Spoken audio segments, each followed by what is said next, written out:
সাল্লাল্লাহু আলাইহি ওয়াসাল্লামের কাছে গিয়ে বললেন, ইয়া রাসূলুল্লাহ, ইয়া হাবিবাল্লাহ, ওয়া নবীজি, আলকামা দুনিয়া অনেক পরেশগার ছিল, অনেক ইবাদত ছিল, কিন্তু যখন মৃত্যুর সময় ঘনিয়ে আসছে, মানুষ নাকি কালেমা তালকিন দিচ্ছে, কিন্তু ওনার জবান দিয়ে কালেমা বাহির হচ্ছে না।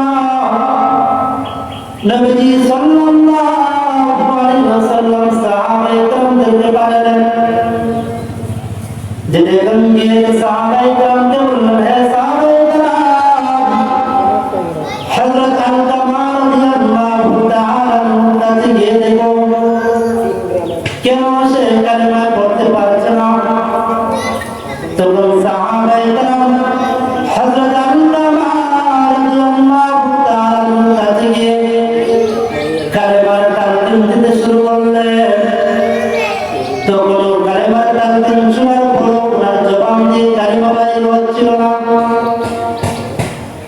তখন সাহাবায়ে কেরাম নবীজির দরবারে গিয়ে বললেন, ইয়া রাসূলুল্লাহ, ইয়া হাবিবাল্লাহ, ও নবীজি,